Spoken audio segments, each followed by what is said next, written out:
Agora esta chamada está sendo gravada.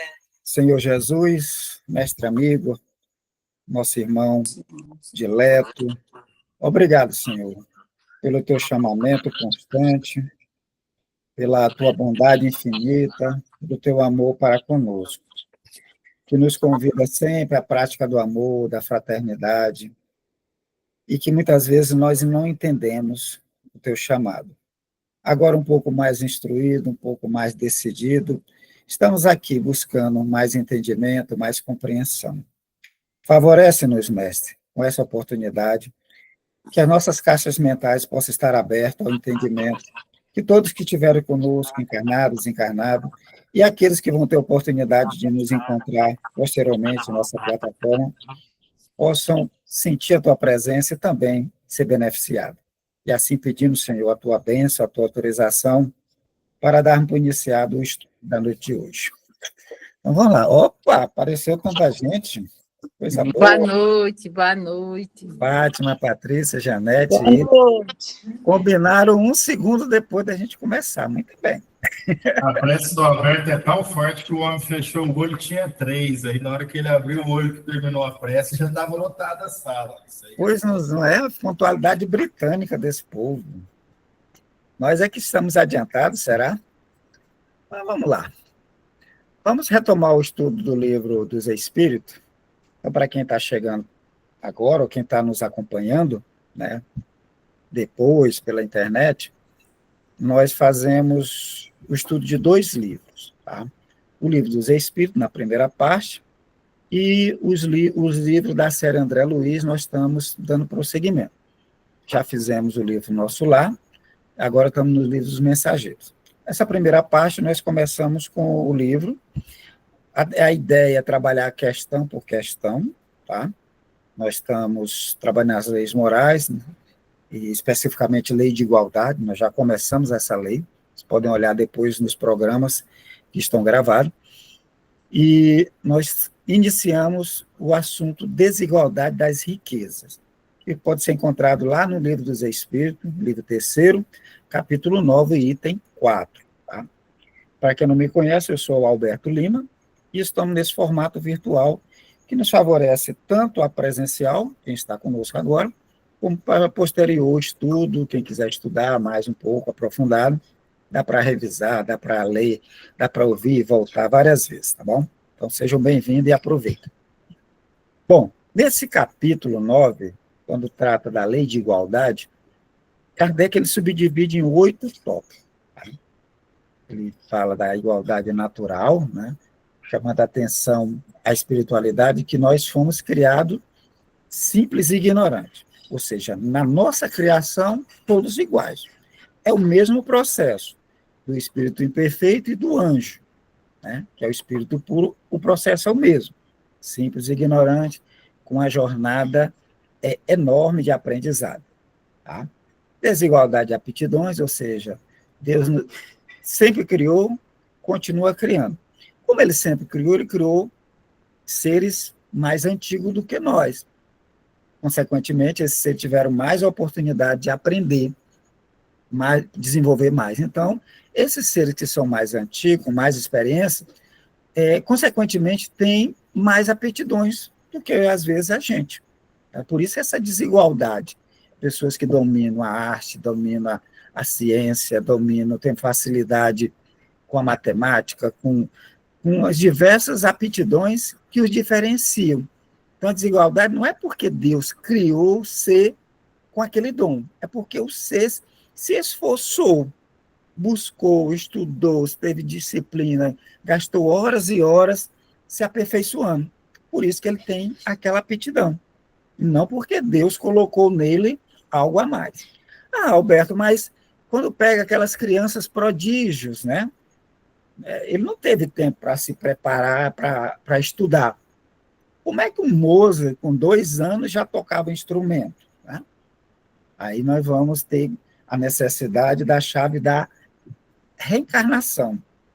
Mozart, quando encarnou como Mozart, ele já tinha tido a oportunidade de ter diversas outras experiências. diversas outras encarnações em que ele foi se aperfeiçoando.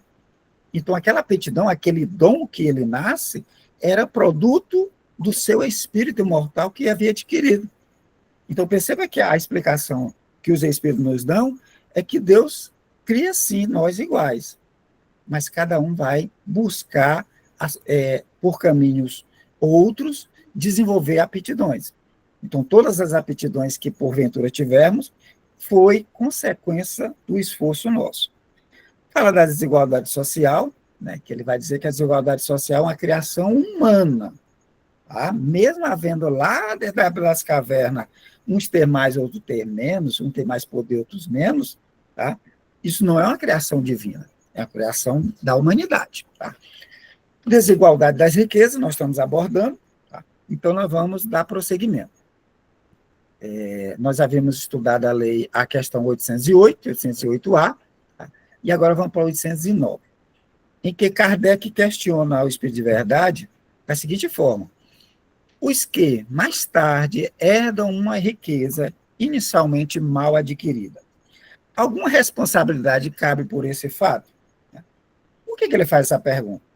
Porque os espíritos, quando falam da riqueza, ele diz, olha, a riqueza muitas vezes foi acumulada pela velhacaria, pelo roubo, pelo furto, pela pilhagem, pela guerra. E muitas vezes a origem da riqueza ela deu-se por esses pontos. E nós tivemos um encontro falando só sobre isso.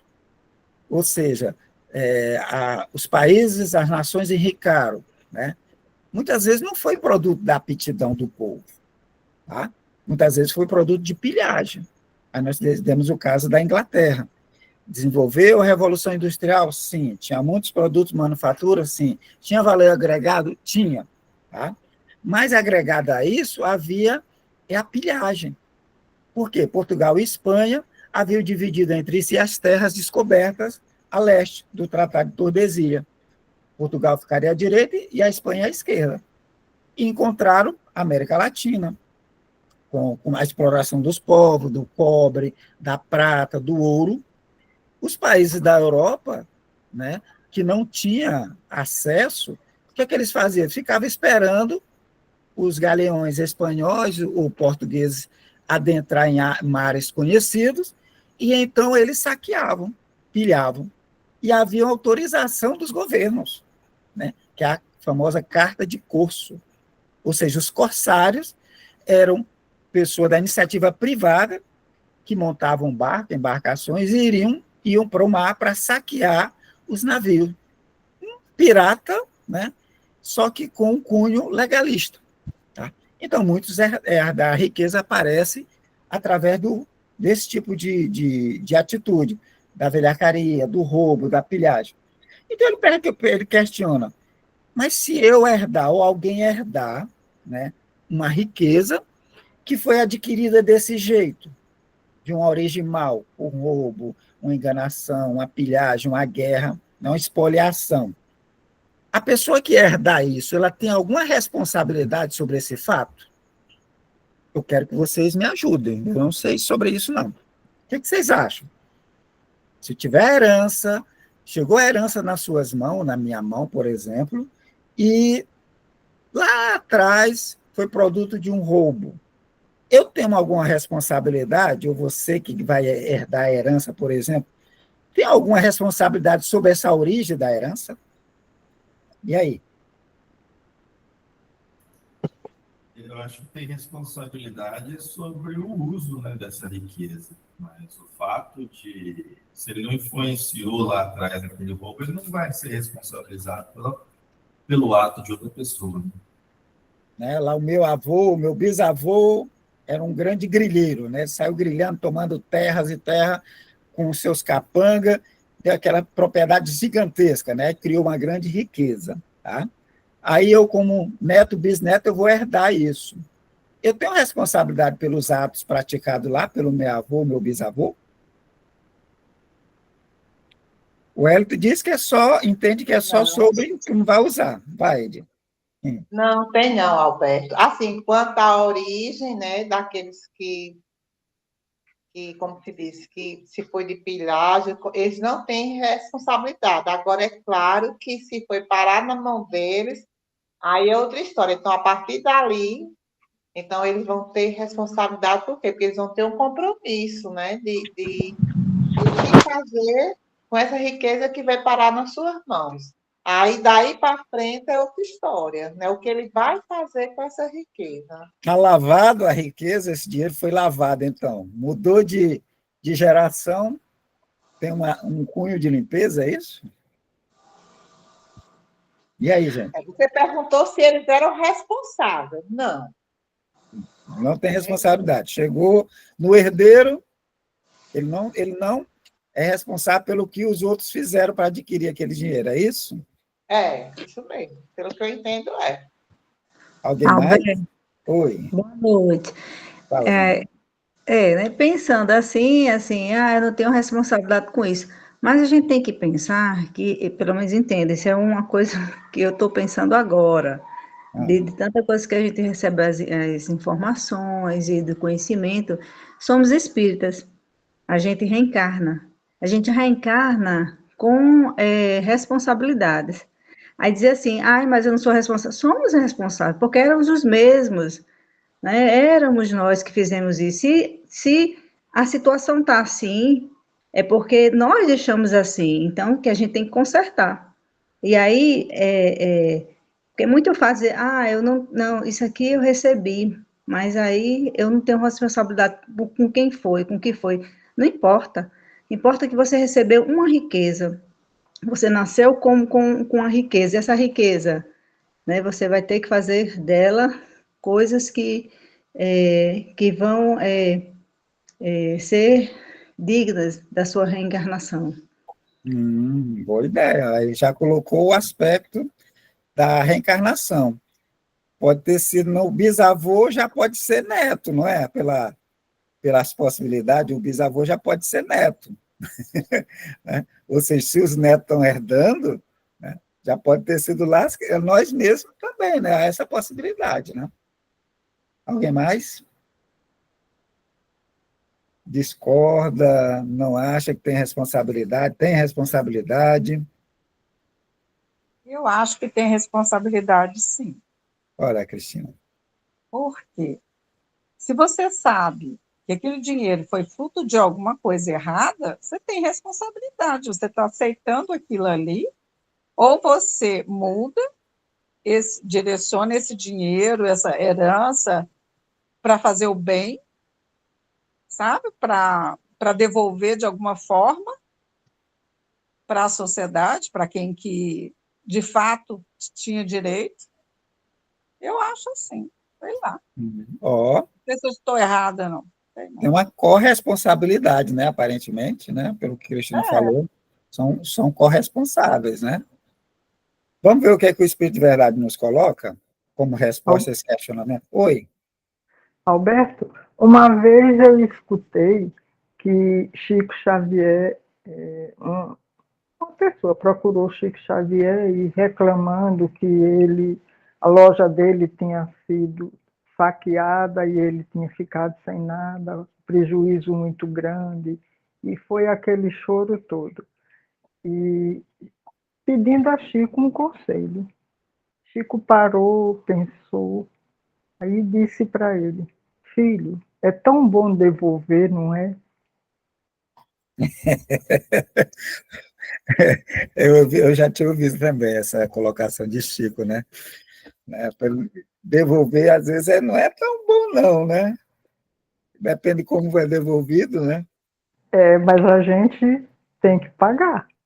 Tem que. É uma forma de dizer para alentar, né? Meu filho, às vezes você está devolvendo, né? E há esse pensamento, né? Tá uma história. Eu não sei se é na série André Luiz, mas basicamente acho que é na série André Luiz, ou na Divaldo, uma coisa assim, que eram 3 irmãos, e um dos irmãos matou, afogado os outros 2 irmãos menores, para não dispensar ou não dividir a herança dos pais, né? Ele matou os 2. E esses dois espíritos estavam perseguindo o irmão que havia matado eles, né?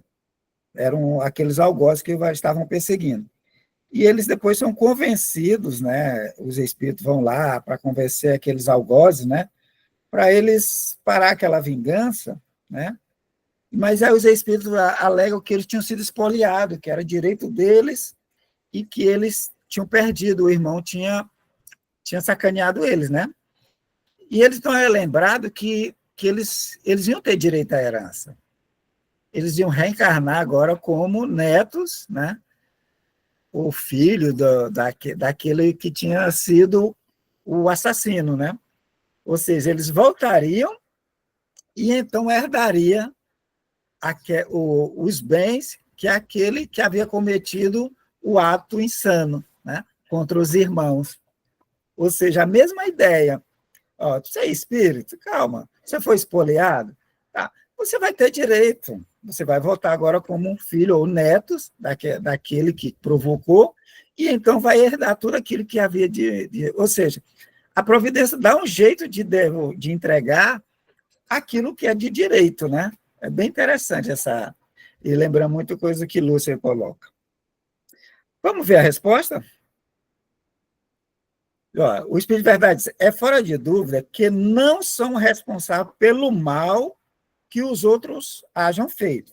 Tá? Se o cara pilhou, matou, saqueou pela riqueza, quem herda, ele não é responsável por aqueles atos. Tá? Olha, eu não matei, eu não roubei, chegou a herança. Se ela foi de uma origem duvidosa ou desastrosa, eu não tenho responsabilidade daquilo, nos atos. Tá? Sobretudo se ignora como é possível que aconteça. Né? A gente tem a ideia que nossos avós, bisavós, né, eram pessoas íntegras, né? Principalmente quando eram pessoas ricas, a gente acha que eram os íntegros, né? Os espíritos dizem que não é bem isso, né? Muitas das vezes essa riqueza é da velhacaria. Mas vamos lá. Você herda, né, do seu avô, do seu bisavô, aquela herança, né? Você não sabe que aconteceu aquilo, né? Então você não é responsável pelos atos. Isso é uma separação, tá? Dividindo uma coisa da outra coisa. Tá? Mas ele diz, mas fica sabendo que muitas vezes a riqueza só vem ter as mãos de um homem para lhe proporcionar o ensejo de reparar uma injustiça. Ou seja, olhando o primeiro caso lá, né, o exemplo que eu peguei aqui das obras de Chico, né? Ou seja, do cara que matou para espoliar, para tomar a herança, né? Depois, como neto, a herança vai chegar a eles. Né? Ou seja, os netos não sabem, ou o filho não sabe da origem, ele não participou diretamente, pode muitas vezes, mas vem para que ele refaça, para proporcionar um ensejo de reparar a injustiça. A própria divindade permite isso, a reencarnação naquela família, para reparar a injustiça. Ou a criatura vem, né, e vai agregar, de uma certa forma, fazer com que aquela riqueza produza efeitos que vai beneficiar. Isso também nós podemos colocar, gente, numa forma macro, né? Por exemplo, Portugal, né? Portugal, ela vai explorar as colônias, né? Na costa da África, os portugueses vão escravizar os negros africanos, vão levar os negros como escravos para as colônias, vão explorar bastante, né? Isso é fato histórico. E os portugueses, eles escravizavam, né, essa mão de obra e levavam para suas colônias. E enriqueceram com isso, de certa forma. Tá? O que acontece hoje quando você vai em Portugal? Né? Eu tive a oportunidade de ir, né? E você encontra, dentro das cidades, mais gente estrangeiro, né, entre aspas, né, ou de origem africana, de origem indiana, de origem chinesa, lá em Portugal. Ou seja, aquela exploração lá atrás, hoje, os descendentes daqueles que foram explorados estão usufruindo de uma economia estável, de um país que não está em guerra, que tem uma qualidade de vida muito melhor daqueles que estão lá na África, que estão lá na Ásia. É como se houvesse uma retribuição. E isso não só em Portugal, em toda a Europa. Qual é o caminho? Quem busca melhores condições de vida, né? Naquela região que estão em guerra, corre para onde? Para a Europa. A gente vê as levas de imigrantes indo para lá. Os mesmos europeus que saqueavam, né, tanto a África, a Ásia, né, as Américas, correm para lá. É como se fosse uma retribuição. É bem interessante isso, né? Em determinado momento explora, passado algum instante, né? Passado algum instante, há uma retribuição. Fala, Wellington. Eu tenho um amigo que uma vez chamou a atenção por uma questão importante a respeito disso, né? Que ele estava tirando visto estava tirando lá a cidadania italiana para ir para a Itália. E falou, isso se dá por conta de que alguns italianos vieram há um tempo atrás também para cá procurar emprego, e agora eu estou indo lá como descendente procurar emprego lá. Por conta de que teve algum descendente na família de que veio para cá. Sim. Tipo, já dentro da família já tem essa oportunidade de fazer essa retribuição. Exatamente, né? Então, é muito interessante. É porque muitas vezes a gente quer a retribuição de imediato, né? Explorou, já tem que ser pagar na mesma moeda, na mesma encarnação, né? Mas o tempo da divindade é outra, ou é outro, né? Vai acontecer essa retribuição. Aqueles que foram explorados, né, vão voltar para se beneficiar do desenvolvimento, né, da civilização que foi criada, melhorada, com o espólio, né, que foi feito lá atrás. Olha, foi explorado, pouco tempo aqueles que foram explorados estão lá, estão constituindo a própria sociedade, estão se beneficiando agora das benesses que foi produzida, né? É muito interessante isso. Tá? Então, há essa reparação das injustiças de uma forma micro, mas também macro, né? E ele continua. Alberto, Oi. assim, e quando a gente vê que a pessoa não merece aquela herança, termina desperdiçando todo dia em jogos, em coisas, quer dizer, termina indo pelo ralo, como se diz. A gente não vê muito disso, né? Também. Sim, né? Muito, muito. Você joga fora, né? A riqueza muda de mãos com uma facilidade tremenda, né? Então, ele continua dizendo, o Espírito Verdade, feliz dele, né? Aquele que recebe a herança, que vai lá e repara a injustiça. Se ele souber, né? Ou mesmo se ele souber, vai chegar até ele, a divindade vai fazer chegar até ele aqueles que forem injustiçados, seja como filho, seja como neto, seja como amigo, seja como sócio em outro empreendimento, né? Então, feliz dele, se assim compreende. Se a fizer em nome daquele que cometeu a injustiça, a ambos será a reparação levada em conta. Né? Se ele vem lá, olha, meu avô, meu bisavô cometeu muita dificuldade com a família de fulano, e eu sei que aquela família foi prejudicada, eu sabendo disso, dessa origem, vou lá fazer uma reparação, os dois são beneficiados. Né? Ele disse, olha, ambos será a reparação levada em conta, porquanto, não raro, é este último quem a provoca. Ou seja, às vezes a herança chega nele, né? Ele foi o espoliador lá com o bisavô ou com o avô, volta de novo, né? Agora cheio de remorso lá por ter feito, mais esclarecido, ele também tem a oportunidade de procurar aqueles familiares que foram espoliados para tentar reparar os erros do avô ou do bisavô, que muitas vezes pode ter sido ele mesmo, né? É muito interessante a ideia da reencarnação, nos dá N possibilidades, né? Do reparar as dívidas, do reparar as maldades que a gente possa ter. E isso é uma concepção grandiosa, né? Porque aquele mal que a gente faz, de uma certa forma, né? A gente tem a possibilidade de reparar. Mas morreu o corpo, o espírito continua vivo. Ele vai ganhar um novo corpo, novas experiências, e vai voltar para auxiliar. Tá? Vamos para... Dá para fazer 810? Acho que dá, né? Ou só aquela está suficiente? Não, acho que essa dá, acho que essa é mais curta. Vamos lá. Sem quebra da legalidade, podemos dispor de nossos bens de modo mais ou menos equitativo. Então, ele faz uma premissa, olha, sem a gente se tornar fora da lei, né, nós podemos dispor dos nossos bens mais ou menos. Nós podemos dispor, certo? Da nossa riqueza, do nosso bem, da nossa casa, de uma forma equitativa.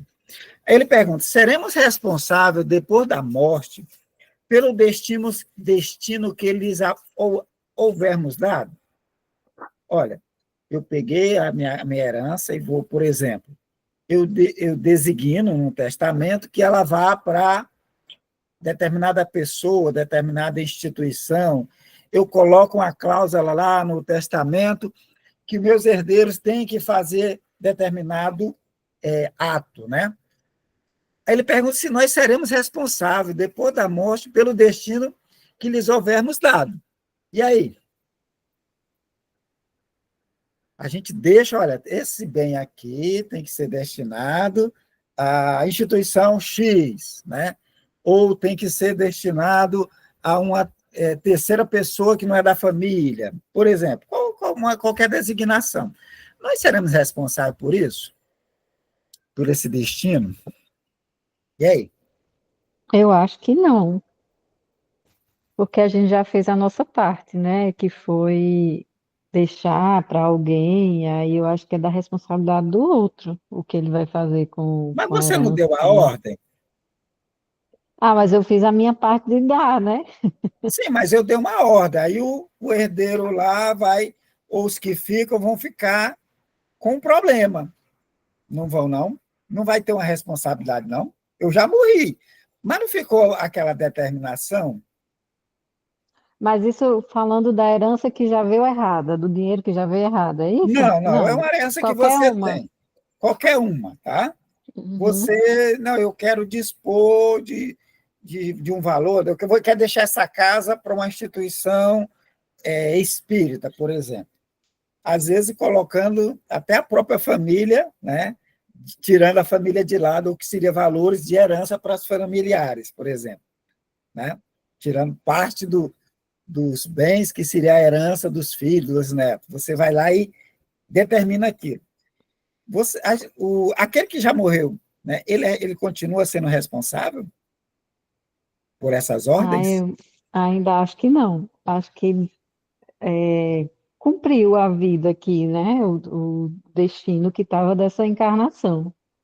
Não acredito que fica perpetuando, não. Mas não sei, vamos ver. Ah, Ele continua sendo responsável porque, naturalmente, herança fica entre familiares. No caso citado, ele deu a outrem. A instituição, ele vai mexer com sentimentos. ó, Isso, às vezes, pode até gerar intrigas. Pode não, geralmente gera insatisfações. Então, ele continua sendo responsável, porque o que ele vai causar aqui é de responsabilidade dele. olha aí, a Ana abriu um outro leque de informação, Maria. Eu concordo assim com a Ana, porque eu acho que qualquer ação que a gente faz é responsabilidade nossa. Então, qualquer ato, né? Até mesmo depois, porque justamente ficamos ligados ainda nós não seremos resultado daquilo que a gente faz. Então, quando Ah, a gente parte, a gente vai ficar ligado ainda às coisas que a gente fez ou deixou de fazer, ó, né? Por isso outro que a gente ponto, né? retorna. A gente fica ligado, olha só as aberturas aí. Pois Alguém é, mais? se assim não fosse, qual o objetivo da reencarnação? Jogou pesado agora, muito bem. E aí? Alguém mais? Podemos ver a resposta do Espírito de Verdade?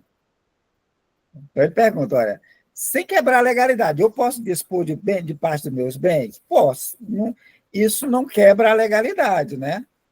Então, para os herdeiros, metade dos bens, por exemplo, né? Eu posso dispor, né? Eu posso dispor de parte dos meus bens, estou vivo, posso fazer disposição testamentária. Eu não quebrei a legalidade, tá? Eu sou responsável, mesmo depois da morte, morri, aquele ato que eu determinei que fosse feito, né? Aí, Roberto, nos Estados Unidos acontece muito isso, né? Aqueles milionários, bilionários, eles botam não sei quantos da herança deles para as universidades, não é? Não acontece muito. Eu vejo muita sim, divulgação.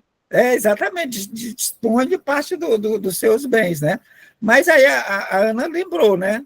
Olha, isso vai gerar um desconforto, raiva, mágoa, né? É aquela coisa que dilapidou o patrimônio, deu o patrimônio que era dele, né? E isso gera, a Janete lembra também, que continua vínculos, né? Mas vamos ver o que o Espírito de Verdade nos fala. Ele diz que toda ação produz seus frutos, gente. Né? Não é uma ação você ter destinado parte dos seus bens para uma determinada instituição, um determinado órgão, né, que afetou outros. Doces são as boas ações, amargos sempre as das outras. Sempre entendei bem, né? Se foi uma destinação para uma universidade, para desenvolvimento de pesquisa, né, é uma boa ação, né? Mas se você faz aquilo só para que os seus familiares não tenham, né, bens, para que eles fiquem na miséria, por exemplo, né, deserda os familiares porque não gostou de uma certa atitude, muitas vezes vai ser, né, vai provocar maus frutos ou más ações, né? Então, sempre amargo. Ou seja, tem sempre responsabilidade, gente, por causa dos frutos. Tá? Por causa dos frutos. Toda ação vai produzir uma reação. Né? Ok? Vamos parar aqui. Acho que senão a gente não consegue dar. A gente não vai conseguir dar prosseguimento. Então, ficamos em duas questões, né? Na 810, né? Então, ficaremos aqui. Ok? Alguma colocação? Perguntas?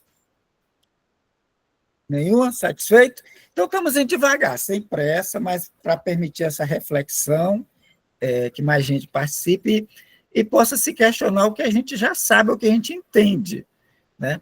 Em contraposição que os Espíritos nos esclarecem com essa lucidez deles, né? E que nos apresenta um plano diferente, uma imagem que muitas vezes, né, não está o que a cultura atual nos apresenta. Né? Ou seja, a cultura diz uma coisa, o espírito diz outra. Né? E às vezes entra um choque, mas é importante a gente entender isso, o que os espíritos mais elevados entendem com relação à riqueza. Tranquilo? Vamos mudar de assunto? Nós vamos, então, para os mensageiros. Então, vamos para o livro Os Mensageiros. Hoje nós vamos para o capítulo 22, estamos avançando bem. Tá? Hoje nós vamos só relembrando, André Luiz está nos contando que eles foram numa viagem lá da cidade, da colônia Nosso Lar, para a costa, só que não foram pelas estradas, pelas vias. Tá? Eles foram pelo umbral para conhecer. Em determinado momento, o André e mais Vicente não conseguiram dar conta de ir voltando, tiveram que ir a pé, caminhando. Tá? E ele foi narrando para nós o que ele via. Árvores retorcidas, ventos frios, aves de pios esquisitos, ou seja, coisa que não existe na Terra, né? E entidades escurecidas bastante. Eles param, então, num posto de socorro, que é um castelo medieval, cercado por paliçadas de madeira, cercado por torres de vigia, com canhões, com seteiras, ou seja, um castelo medieval, tá? Todo protegido, no meio do umbral. esse castelo é gigante, tá? Ele não é pequeno. Nós vamos ver agora mais detalhes desse castelo. Tá? Ele tem um fosso, tem água, tem ponte levadiça, né? Tem muradas mais baixas, tem paliçada ao redor do castelo para abrigar os moradores lá. Tá? Ele descreve isso para nós e, devido a uma tempestade magnética, eles não conseguem dar prosseguimento à viagem. O Aniceto, que é o guia, tem condições, mas André Luiz e Vicente não, porque é a primeira viagem deles nessas trilhas. Então, eles são convidados a participar dos trabalhos que é feito lá. Nesse castelo, o gerente nos fala que estavam com eles lá 400 espíritos trazidos da Europa, que haviam desencarnado durante a guerra. E era uma política do mundo espiritual distribuir 50% dos desencarnados da Segunda Guerra nas outras colônias distantes, para que o ambiente se tornasse mais fácil de aliviar. Estava muito conturbada a Europa na Segunda Guerra. Só nesse posto de controle tinha 400 espíritos. Tá? E ele nos disse que tinha, além desses, tem o trabalho de acolhimento dos espíritos em situações deprimentes que estão no umbral. E então eles vão, à noite, eles vão distribuir sopa, água fluidificada, medicamentos, e a primeira leva que eles encontram são os espíritos que eles chamam de dementados.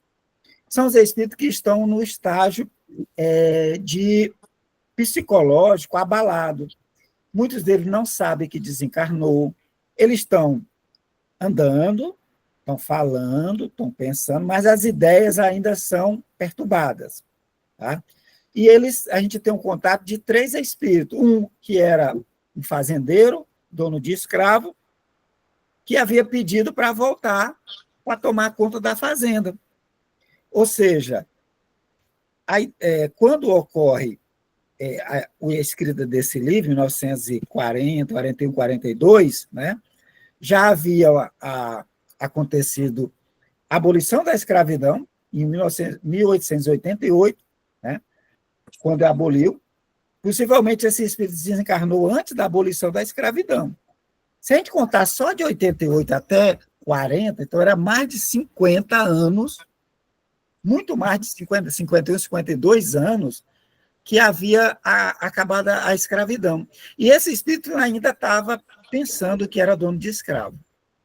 Um outro fala do Barão de Mauá, né? O Barão de Mauá, acho que não, Visconde. Desculpa, eu não peguei, eu estou esquecendo o nome do Visconde, que esse tinha morrido em 1825, né? Ele tinha morrido em 1825, ou seja, ainda era do primeiro império, do primeiro imperador. Ele estava pedindo uma petição para que fosse dado a herança para ele, uma herança maior. Ele havia desencarnado mais de 100 anos. O espírito ainda estava nesse tipo de perturbação. Ele não sabia que tinha desencarnado, não sabia o que tinha acontecido, ele estava lá. E também tem o caso de uma senhora que queria voltar para a família. E o gerente lá depois esclarece, olha, é esse o estado das criaturas que se ligam à matéria. Eles desencarnam e continuam ligados à matéria. Então, muitos são desse jeito. Mas esses que estavam dementados, né, com perturbação mental, estavam numa situação boa, gente, do que nós vamos ver hoje. Porque eles já estavam acordados.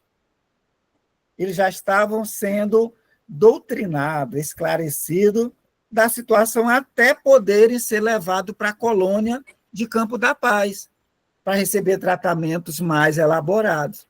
Enquanto isso, eles não poderiam nem ir para a colônia. Eles tinham que ficar fora do castelo, tá? Albergado, se alimentando, recebendo medicamentos, mas não é dentro das amoradas do castelo, não, é por fora.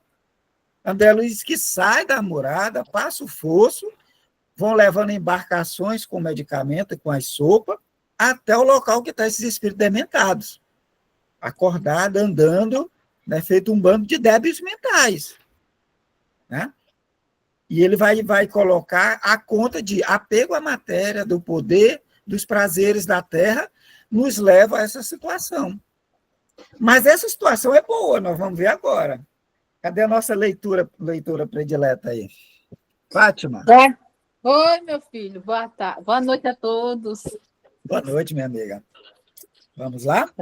Vamos, capítulo 22, os que dormem.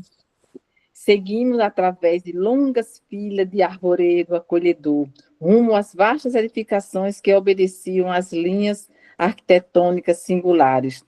Sem que eu pudesse explicar o fenômeno, as luzes diminuíam progressivamente. O que teria acontecido? Vicente e eu nos entreolhamos assustados. Alfredo, Anicete e os demais, todavia, caminhavam sem surpresa. A serenidade deles tranquilizava-me o íntimo, embora o espanto insofreável. Mas, a alguns passos, atingimos pavilhões diferentes, que se estendia na área superior a 3 quilômetros, pelos meus cálculos. Lá dentro, contudo, as sombras se fizeram mais densas.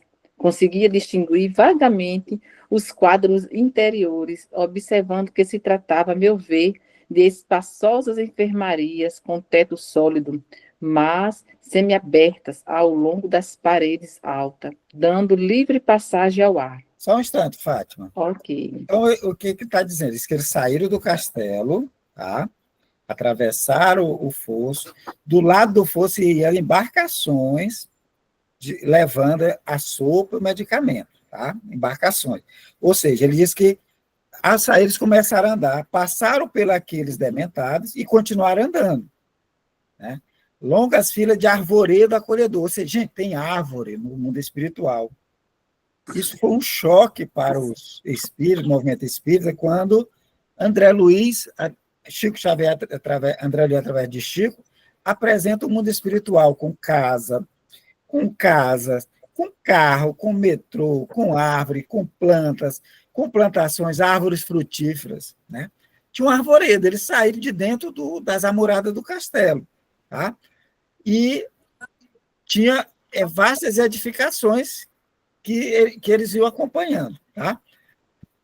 Mas aí o que ele acha interessante? É que as luzes, era noite, né? As luzes começaram a diminuir. Né? Para onde eles iam, ia ficando cada vez mais escuro. Né? Mas eles perceberam que os que iam não estavam preocupados. Então, eles seguiram. E aí eles continuaram andando até atingir pavilhões, outros pavilhões, né? Que ele vai dizer, que eles identificam como enfermarias, vastíssimas, enormes. Olha só o tamanho. Do lado de fora das amoradas, essas enfermarias, esses pavilhões, era a área superior a 3 quilômetros. Ou seja, era perder de vista. À noite, como é que você vê 3 quilômetros à noite, né? Então, era algo gigantesco ao lado das amoradas do castelo. Cercado, é claro, pelas paliçadas, né? E ele diz que dentro, né, dessas áreas, desses pavilhões, né, ele conseguiu distinguir vagamente, né, que se tratava de espaçosas enfermarias, que tinha teto, né, mas era semiaberta ao longo das paredes, ou seja, só tinha um teto. As paredes não eram tão altas e tinha essas aberturas para a passagem de ar. Vai, Fátima. Dezenas de operários, devotados e operosos, seguiam-nos em absoluto silêncio. Alfredo era o único a falar, notando-se, contudo, que se fizera extremamente discreto nas palavras. Tudo isso me dava a impressão de haver penetrado num cemitério escuro, onde os visitantes fossem obrigados a aguardar todo o respeito aos mortos. Com estranheza, notei que um dos servidores entregara ao chefe do posto pequenina máquina, que Alfredo nos deu a conhecer gentilmente explicando. Este é o nosso aparelho de sinalização luminosa. Estamos no centro dos pavilhões a que se recolhem irmãos ainda adormecidos. Temos aqui, presentemente, quase 2.000. Os numerosos cooperadores dirigiam-se em ordem para a zona de serviços que lhe competiam. Só um instante, Fábio. Só um instante. Ok. Tá? Então, ele está descrevendo para nós que eles continuaram andando, as luzes foram ficando cada vez mais escuro o ambiente, né?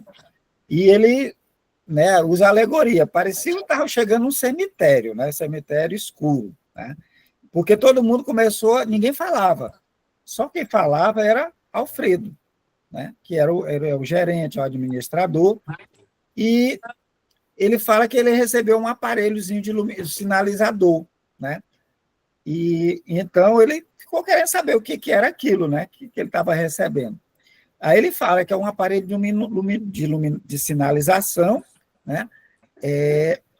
Para quê? Porque é como se houvesse um método, um protocolo. Para trabalhar ali era um protocolo, né?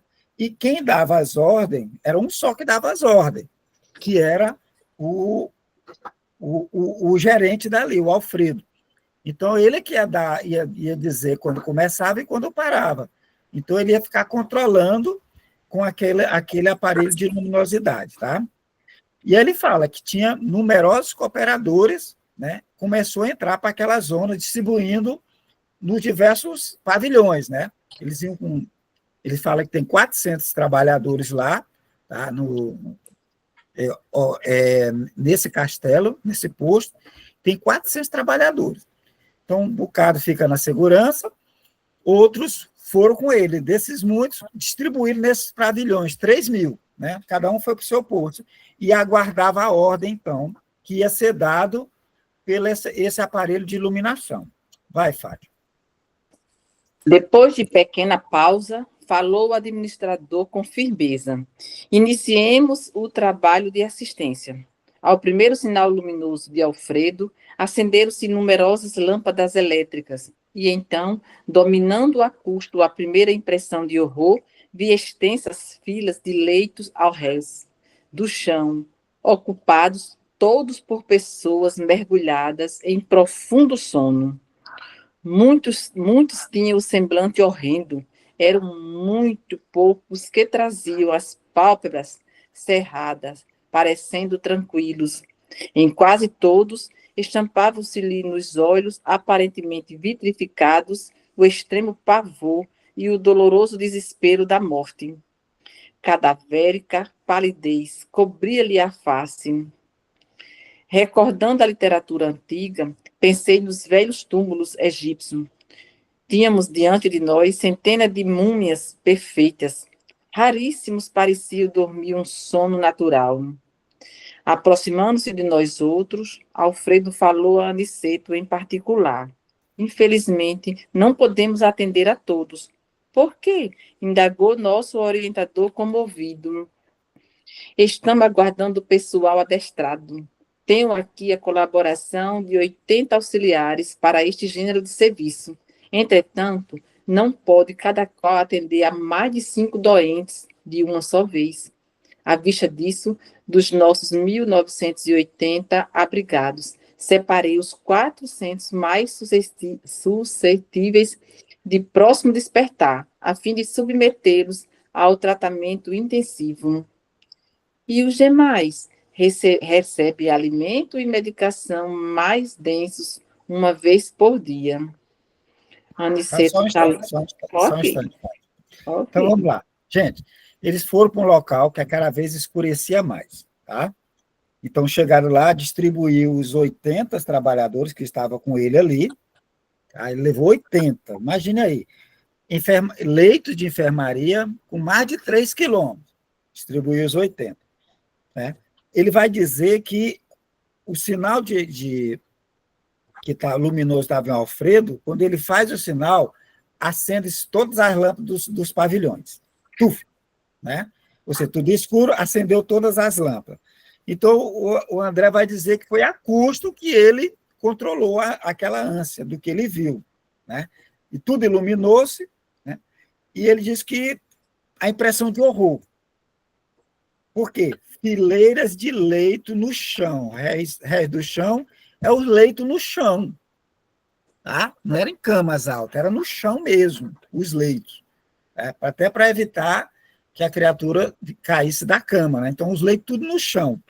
Então, extensa 3 quilômetros de fileira de leito, né? Ocupado por pessoas mergulhadas em profundo sono.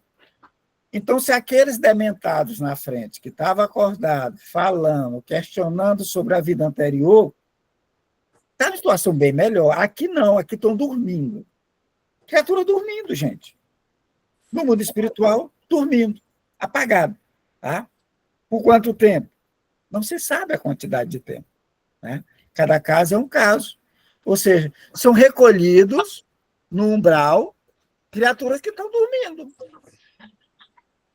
Aí, para não deixar a esmo, né, como jogado no muturo, eles são recolhidos para esses campos, abrigo para receber proteção, né, a segurança, alimento e saúde.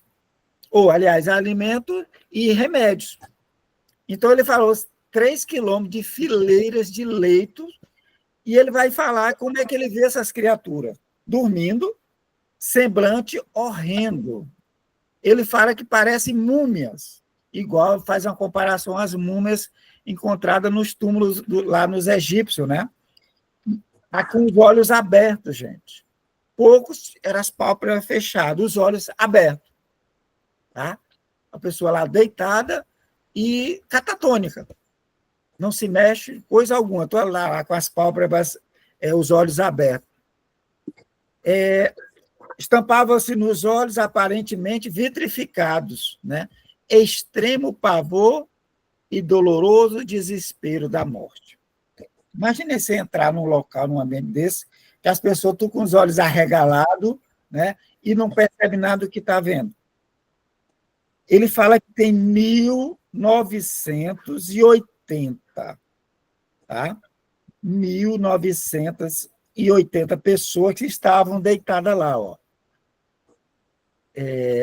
Separei, que ele fala, a coroação de 80 auxiliares, né? Mas esses 80 só podia atender 5 de cada vez. Então, dos 1.980 abrigados ali, deitados naqueles leitos, 3 quilômetros de leitos, só 400 ia receber o tratamento daquela noite. Tá? Só 400. Então, o que é que ele faz? Eles escolhem aqueles que estão em melhores condições para ser despertados. Né? Ou seja, aqueles dementados já tinham passado por esse processo aqui. Estavam dormindo, foram acordados e estavam em perturbação. Então, 400 iam receber tratamento. E os outros? Iam receber alimentos, ou seja, tinha proteção, estava em local seguro, coberto, né? Tinha a alimentação e tinha a medicação, que eles recebiam uma vez por dia. O resto do dia, tudo escuro, gente, tudo apagado. Né? Aquele local. Imagina a quantidade de fluido está sendo produzido ali pelas mentes. Porque eles estão dormindo, mas não vão ver que não é um sono tranquilo. É um desespero. É a criatura revendo tudo que ele fez de errado. Ele revendo os crimes que ele cometeu. E entra nesse estado de letargia. Né? Vai, Fátima. Ô, Alberto. Oi. Só um minutinho. E a gente vê, do jeito que a gente também tem falta de trabalhador lá também, né?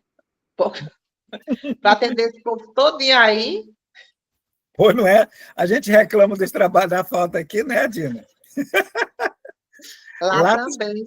Lá também, né? Eles tinham 80 trabalhadores especializados, né? Para tentar amenizar e com a capacidade de verificar quem já está perto de acordar.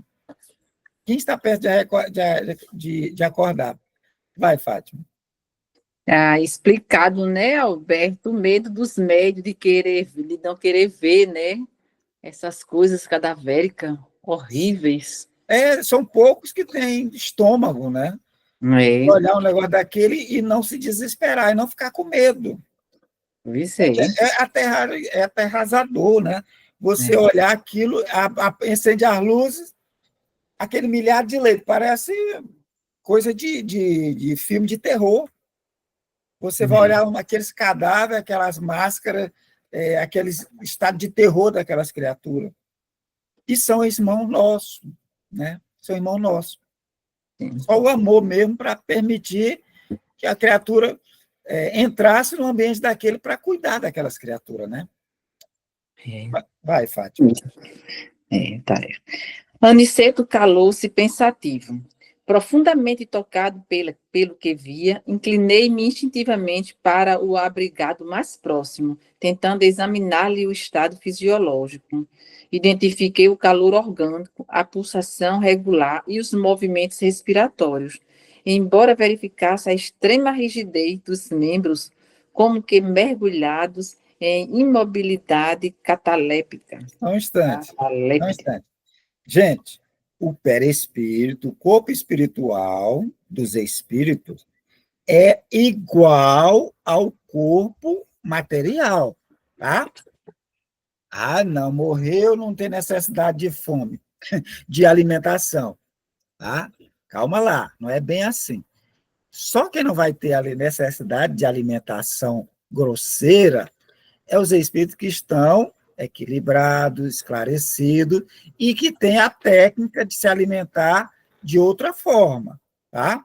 Os recém-desencarnados chegam com fome, principalmente aqueles que tinham necessidade e que gostavam muito de comer, né? Gostavam muito de pãozinho de queijo, né? Um cafezinho, vai sentir fome, sentir vontade.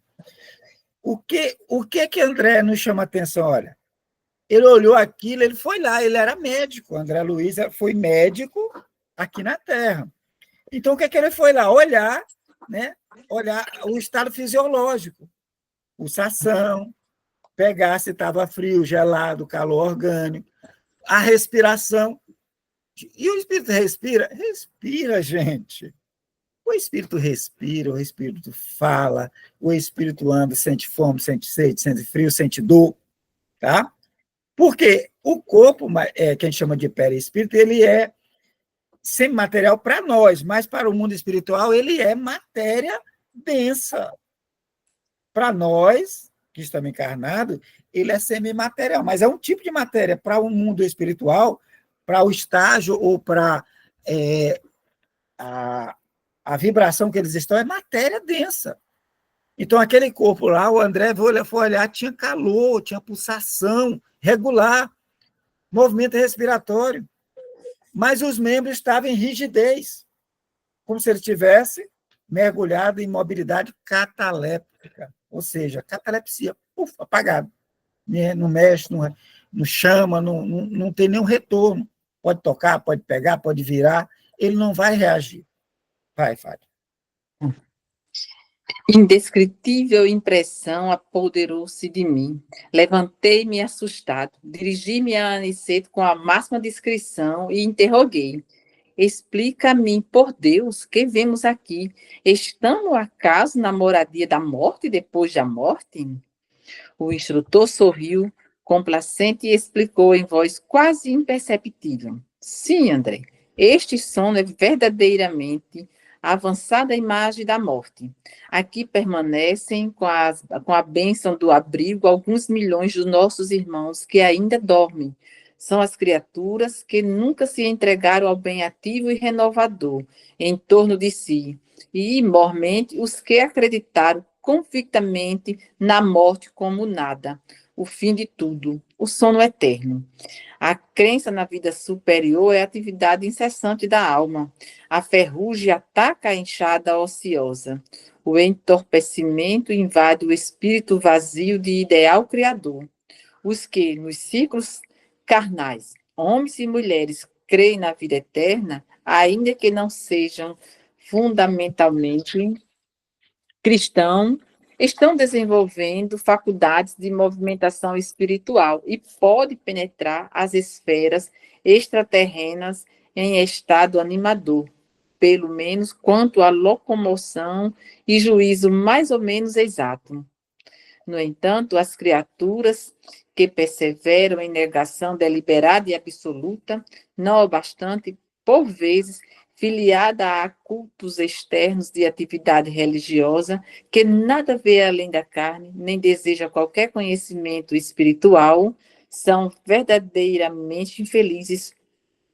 Muitos penetram nossas regiões de serviço como embriões de vida, na câmara da natureza sempre divina. Um amigo nosso costuma designá-lo por feto de espiritualidade. Entretanto, a meu ver, seriam felizes se estivessem nessa condição inicial. Temos a certeza, porém, de que muitos se negaram ao contato da fé, absolutamente por indiferença criminosa aos desígnios do Eterno Pai. Dormem porque estão magnetizados pelas próprias concepções negativistas, permanecem paralíticos porque preferiram a rigidez ao entendimento. Mas dia virá em que deverão levantar-se e pagar os débitos contraídos. Eis porque os considero sofredores. Primeiramente, demoraram no sono em que acreditaram. Mais tarde, acordaram, porém a maioria não pode fugir à enfermidade e à perturbação, como acontece aos irmãos dementados, que vimos aqui ainda há pouco. Só um instante, Fátima. Aqui é uma explicação maravilhosa, né? Ele está dizendo aqui que aquelas pessoas que não acreditam, né, na vida após a morte, que morreu é o sono eterno, né? Ou que ao morrer vai ficar dormindo até a chamada para o juízo final, vai acontecer isso, né? Porque eles acreditam que morreu, acabou. Então ele entra e fica dormindo. Fica dormindo. Nós vamos ver em outros locais, outras descrições, aqui eles estão albergados, eles já foram recolhidos. Eles estavam, num outro livro que eu vi, eles estavam num vale enorme e o pessoal dormindo. Uns dormindo e alguns acordados em vigília, esperando os anjos, né, de Deus para ir para o julgamento. Dormindo. Né? Aí chegam os espíritos tentando ajudar, eles acham que é os anjos. Aí os espíritos dizem, não, meu irmão, somos irmãos igual a você, queremos ajudar. Aí eles negam, né? Negam e voltam a dormir, diz que não é os anjos, não é a hora, pode dormir todo mundo. E ficam muito tempo dormindo. Muito tempo. Né? Aí ele está esclarecendo para André isso. O André ficou assustado. O que é isso? É o sono da morte, depois da morte, né? A morte depois da morte, se a pessoa não acordou, morreu não acordou ainda. Né? Aí ele fala, moradia da morte, depois da morte, como é que pode? Né? Aí a Aniceto vai dar um esclarecimento maravilhoso, né? Que esse sono, né, que essas pessoas estão dormindo, né, é a imagem da morte mesmo, a mais avançada da morte. Mas ali eles estão abrigados, né? E são milhões que estão dessa forma. Né? Criaturas que nunca se entregaram ao bem, ativo e renovador por si mesmo, que viveram a esmo, que acreditava só em si mesmo, que devia cuidar só de si, que não existia nada, que não existia Deus, né? Então, são criaturas que não se renovaram, não aproveitaram a oportunidade, né? E acreditavam convictamente na morte. Morreu, acabou. A criatura morre, acabou, não tem mais nada, ela se recusa a acordar. Ela se recusa. E entra nesse estado de catalepsia, né? É o fim de tudo, sono eterno, estão lá dormindo. Né?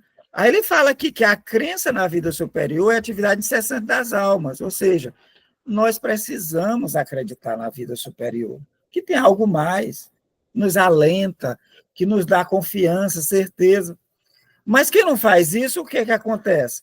Ela fica ociosa, né? A ferrugem ataca, o entorpecimento invade, né, o ideal criador. A pessoa fica sem o ideal. Acabou tudo, morreu, acabou, pronto. Tem que aproveitar o agora e fica entorpecido. Né? Aí ele remete que nos círculos carnais, homens e mulheres, creem na vida eterna, ainda que não seja fundamentalmente cristão. Ou seja, a pessoa pode ser de Umbanda, Candomblé, Matriz África, hindu, se acreditar na vida após a morte, né, eles estão em melhores condições, porque eles vão chegar lá acordado. Mesmo em perturbação, como é de praxe, mas eles vão chegar acordado do outro lado, porque eles acreditam na vida após a morte. Tá? Aí ele fala, ó, pode penetrar as esferas extraterrenas em estado animador, ou seja, vão estar andando e com um juízo mais ou menos exato. Aqueles que acreditam que existe algo a mais. Não precisa ser cristão, não precisa ser espírita, para chegar mais ou menos equilibrado. Agora, as criaturas, né, que perseveram na negação deliberada e absoluta, não existe Deus, não existe vida depois da morte, acabou, e só existe o nada. Não obstante, né, mesmo participando de alguma atividade religiosa, dizendo-se que é católico, que é cristão, que é espírita, mas não acredita realmente, nada vê além da carne e nem deseja qualquer conhecimento espiritual, são verdadeiramente infelizes. Então, não acreditar na imortalidade da alma, né? Eles, olha, são infelizes, porque o baque vai ser gigantesco, né? Ele vai dizer que muitos penetram nas regiões, né, onde eles estão trabalhando, como embriões de vida. Gente, é muito forte. O que é um embrião de vida, né? Ou seja, estão lá, mas está assim, a vida não está completa. Está lá catatônico. Né? Ainda vai começar o processo na comédia da natureza sempre divina. E aí ele diz que um amigo dele chama de fetos da espiritualidade. Está lá paralisado, é um feto que ainda vai nascer, vai ter que acordar. Está lá paralisado, catatônico, né? Se tem alguém de bom coração que acolhe, como fizeram aqui esses 1.800, fica no leito dormindo, protegido da chuva, das tempestades, protegido de espíritos malfazejos, protegidos né, recebendo alimentação, água, remédios, né? Mas são fetos ainda, né? Ou seja, ainda estão por crescer ainda. E aí ele vai, ó, temos certeza, porém, que muitos se negaram ao contato da fé. Né? Os que estão ali, muitos, quase todos, foi por isso. Se negaram ao contato da fé.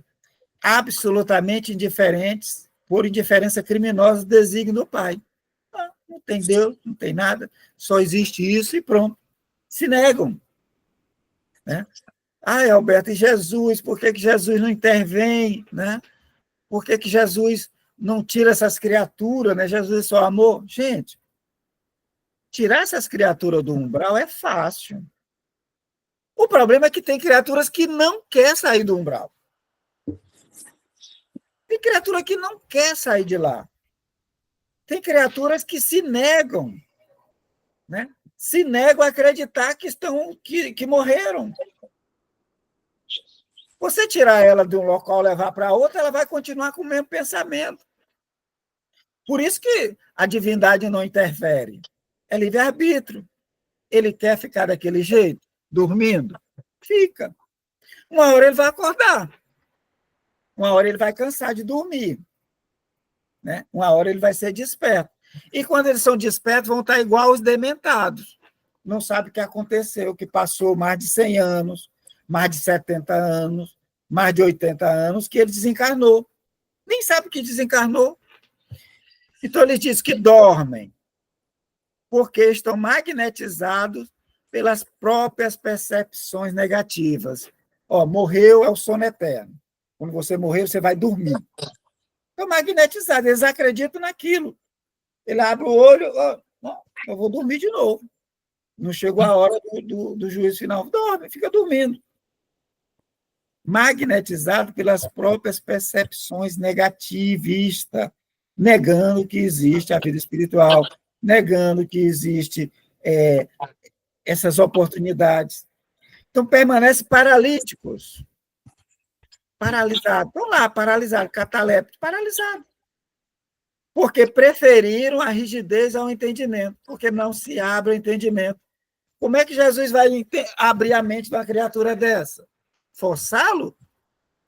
Nem no bem a divindade força, gente.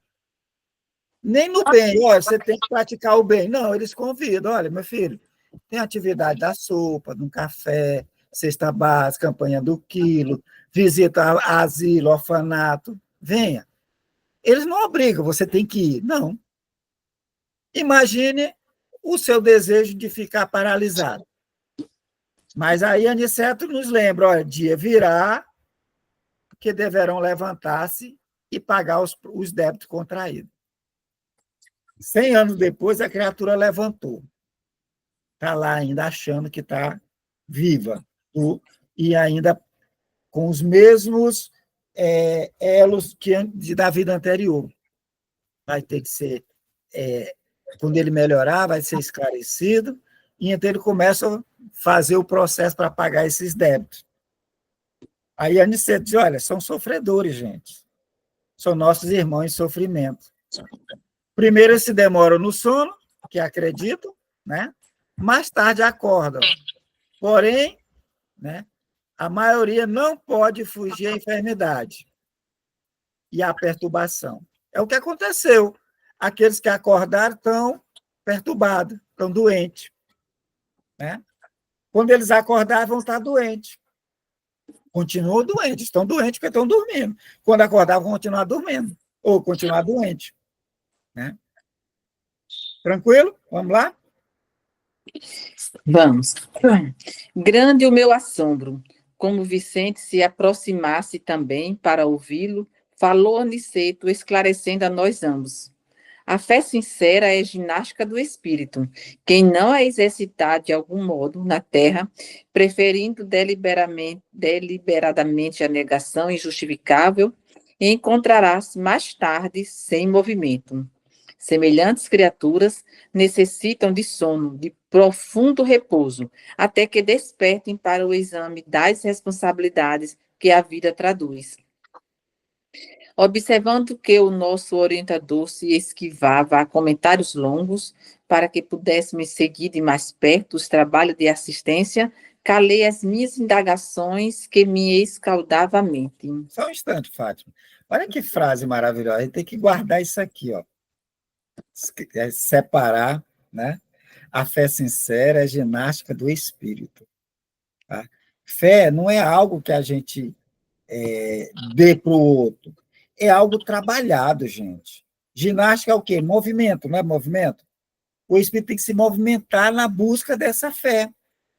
Buscar argumento, buscar esclarecimento, buscar informações e ir montando o seu próprio arcabouço de fé. Então, fé não é algo dado, é algo que se cria, né? Mas ele se cria, se elabora com o nosso próprio trabalho. Tá? Ou seja, nós precisamos desenvolver fé. Alberto, eu não tenho fé rigorosa. Não tem problema. Você não vai obter informações, esclarecimento? Essas informações e esclarecimento vão fortalecendo as suas capacidades. A fé em você mesmo, né, que é a fé humana. A fé divina vai surgir com o passar do tempo, com as suas próprias experiências, com os relatos, você vai percebendo que existe uma ordenação. E o Espiritismo tem esse condão de nos mostrar harmonia, coordenação e gerenciamento em tudo. Quando o Espiritismo diz, olha, ninguém reencarna para ser uma pessoa má, para matar, para espoliar, para ser corrupto, para enganar. Ninguém reencarna para isso. Ah, Alberto, não poderia pegar essas criaturas que estão dormindo e reencarnar? Eles vão reencarnar. Mas se eles estivessem dormindo e você botasse ele no corpo para reencarnar, que meta eles têm? O que eles iam fazer? Que progresso eles iam ter? Eles primeiro têm que acordar, têm que ser esclarecido. Provavelmente foi o que passou conosco. Nós já tivemos desse lado aí, deitado, dormindo, né? Quando a gente não acreditava, quando a gente era materialista, quando a gente vivia do sangue, da expoliação, não tinha fé. Nós passamos por esse caso. Precisou despertar, esclarecer, cuidar, tratar, para depois que a gente estivesse bem, a gente se candidatar à vaga que hoje estamos usando. Mas ninguém veio para ser ladrão, assassino. Ninguém. Todos viemos com o propósito da prática do bem. Só que quando chega aqui, a gente toma decisões erradas, toma caminhos outros, através da liberdade. Tá? Então, a fé sincera é a ginástica do espírito. Quem não exercita de algum modo na terra, preferindo deliberadamente a negação injustificável, encontra-se mais tarde sem movimento. Ou seja, aquele que não tem fé e nem busca, vai chegar do outro lado paralisado, gente. É o que ele está nos alertando aqui. Preferindo deliberadamente a negação injustificável, encontra-se mais tarde sem movimento. Semelhante criatura necessita o quê? De sono, profundo repouso. Vai dormir. Chega do outro lado, fica dormindo. É o que acontece muito. Alberto, eles não vão ficar correndo, desesperados. Não. Às vezes o relato não, meu pai, meu primo, eles estão dormindo, estão no repouso. É isso aqui. Eles acordaram? Não. Às vezes precisa de um longo tempo de sono para depois acordar. E quando acorda, já acorda bem? Não, acorda doente. Por quê? Porque durante a vida não teve fé, não buscou, só achava que existia aquilo. Né? Vamos, Fátima. Vamos. Com exceção de algumas senhoras que permaneciam junto de esmalha, todos os servidores se mantinham em posição de vigilância, ao pé dos grupos mumificados. A luz artificial iluminava os leitos, que se perdiam de vista, mas observei que nenhum dos albergados reagia à intensa claridade que se fizera. Continuavam rígidos, cadavéricos, prostrados. Notei, então, que Alfredo começou a mover o aparelho de sinalização para emitir as ordens de serviço. Cada sinal determinava a operação diferente. Vi os servidores do posto distribuir pequenas porções de alimento líquido e medicação bucal em profundo silêncio. Em seguida, forneceram reduzidas quantidades de água efluviada aos infelizes, com exceção, porém, de muitos que pareciam preparados a receber tão somente caldo e remédio. 2/3 dos 400 abrigados em tratamento receberam passes magnéticos. Alguns poucos receberam aplicações do sopro curador. Todos os movimentos do trabalho eram transmitidos pela sinalização luminosa, partida das mãos do administrador, que parecia interessado na manutenção do máximo silêncio. Impressionado com o que via, perguntei ao orientador em voz baixa a razão de alguns enfermos não terem sido beneficiados com a água e com o socorro de forças novas, por meio do passe e do sopro vivificante. Aniceto, todo bondade, inclinou-se aos meus ouvidos com a ternura de um pai ansioso por tranquilizar o filhinho inquieto e falou: cada um na vida, meu caro André, tem a necessidade que lhe é peculiar. Aqui compreendemos com amplitude esse imperativo da natureza. Vamos lá. Então, isso começa o atendimento. Percebe que tem um protocolo, né? Com a sinalização, cada ato era uma etapa, entendeu? O Alfredo dava o sinal e eles começavam a fazer. O que chama a atenção? Estava tudo no escuro, né? Acenderam as luzes, André diz, olha, nenhum sinal, porque estava tudo escuro, tudo claro, diz que não houve sinal nenhum. Aquele pessoal que estava deitado lá, tanto faz com luz ou sem luz, não tinha nenhum efeito. Então, para melhorar a situação, eles deixavam o quê? Apagadas as luzes. Só acendia quando eles iam fazer os trabalhos, né?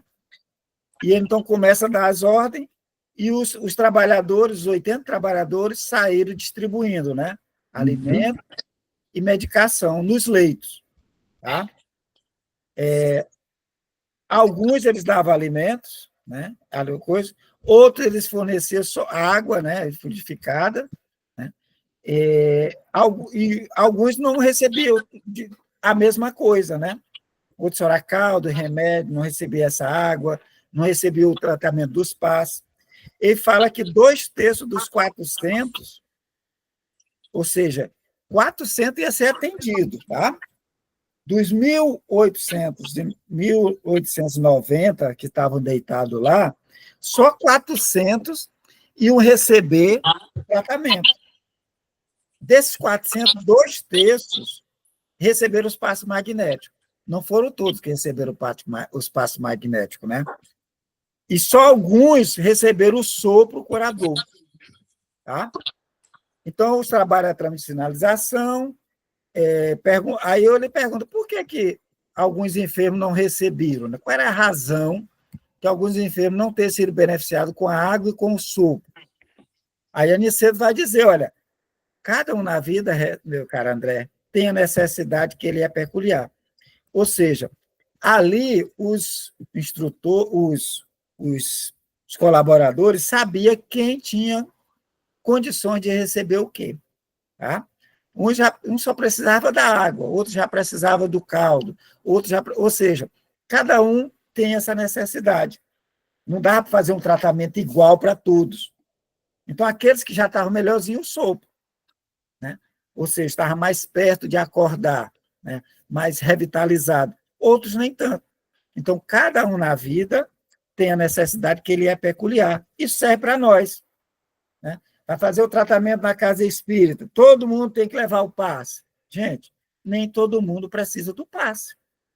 Tá? Nem todo mundo. Então tem que ver isso aí. A pessoa às vezes está bem, não está precisando do passe, não precisa. Para que todos têm que tomar o passe? Aqui, essa metodologia nos chama atenção sobre isso. Então, não dos 400 que ia ser tratado ali, nem todos receberam o mesmo protocolo. Tá? Tranquilo? E aí? Gostaram desse capítulo? Sim, muito bom. O pessoal está calado, Fátima. Eu acho que ficaram meio assustados com esse capítulo aí. Mas está Era a impressão de vocês. Da gente se preparar para a passagem, né? E essa preparação não é véspera, né? Dá muito trabalho, viu? Quem não se prepara. E essa preparação não é de véspera, né? Não é só na extremoção, né? Aceite Jesus na extremoção. Gente, não é de véspera, é um treinamento. É diuturno. Né? No estudo, na prática do bem, nas oportunidades, é que vai nos permitir a gente chegar lá, pelo menos não dormindo, né? Dormindo a esmo, jogado no meio do mundo dormindo. Alberto, os parentes vêm buscar, né? Não tem aquela coisa, os parentes vêm, mas a criatura vai dormindo. Ele só vem e leva, quando tem um amigo, leva para o abrigo, né? O meio do umbral, para não ficar jogado a esmo. Né? Leva para um abrigo, fica albergado lá nesses abrigos dormindo. E aí? Né? Quanto tempo vai ficar dormindo? Pensemos nisso, né? Cristina, tudo bem, Cristina? Pensemos nisso, verdade. Tudo bem, né? Tudo bem. Alguém tem um comentário? O que acharam dessa... É muito pesado, é uma criação de André Luiz, é para botar medo. O que vocês acham disso? Não é para botar medo, é para a gente ver a realidade, o que é realmente como é, né? Nos a gente orientar. Tá preparado, né? Vamos lá, gente. Já temos ainda 6 minutos. Vamos? O que vocês acharam? Por que foi dada permissão a André Luiz falar sobre isso? Porque tem coisa que André Luiz não descreve. Tem coisa tão aterrorizador, que ele não descreve, ele não tem autorização. É Isso nos aí, orientar, é despertar para essa vida maior, essa vida espiritual. despertar, né? É. Mas olha, se tiver pelo menos um bom coração e acreditar que tem a vida futura, que tem a vida continua, eles, olha, a criatura chega lá meio perturbado, mas andando. Dá menos trabalho, como a Edina falou, né? Dá menos trabalho ele ser andando, ainda meio desorientado, mas ele vê o que está acontecendo. Agora, quando a criatura desliga completamente, que não tem nada, que não existe vida futura, né, ela chega com o que ela pensou. Olha, morreu meu cristão, muitas igrejas evangélicas principalmente, morreu, vai ficar dormindo no túmulo. A criatura chega, vai ficar dormindo, ela está magnetizada com o que ela pensava. Vai dar Agora, a responsabilidade dessas igrejas, né, Alberto, desse pessoal que prega isso. Porque é uma responsabilidade muito grande. Você está induzindo, você está sugestionando. Magnetizando a criatura a esse tipo de pensamento. Fica preso à magnetização do que ele acreditou que ia ser. Ave Maria, eu acho isso tão perigoso. Passar séculos dormindo, acreditando, esperando o dia de juízo. Fátima, eu acho que nós estamos onde precisamos estar. Pensemos nisso, desenvolver a fé, né? Fé que tem algo a mais, gente. Realmente, eles acham que vão dormir até o dia do juízo final. Mas cada um está onde precisa estar. Será? Ou é a gente que se fecha mesmo? A gente gosta desse pensamento, né? Eu sou cristão, mas eu não acredito na vida após a morte, né? Sendo que Jesus nos aparece e mostra que não existe morte. Não é ir contra os ensinamentos dele, porque ele, o maior exemplo de imortalidade é Jesus, que ele não aparece morto lá esperando o juízo final. Ele aparece vivo, conversa, dizendo, olha, continua do mesmo jeito, vamos lá, vamos conversar. Mas as criaturas se magnetizam com essa compreensão, que alguém diz que não tem, morreu, acabou. E também Jesus fala, né, que é preciso conhecer a verdade para nos libertar. E para conhecer a verdade, a gente precisa estudar. O que eu percebo é que as pessoas, assim, elas ficam confortáveis quando elas encontram alguém que sabe um pouquinho. E aí sai seguindo. Nossa Senhora, então vai de bando. Porque mas eles estudam a Bíblia com força, gente. Mas eles estudam a Bíblia. Acaba rápido, sabe todos. Eles decoram, eles não estudam mais. Eles repetem tudo. Será? Aquilo. Eles estão estudando, eles estudam mais do que nós, a Bíblia, né?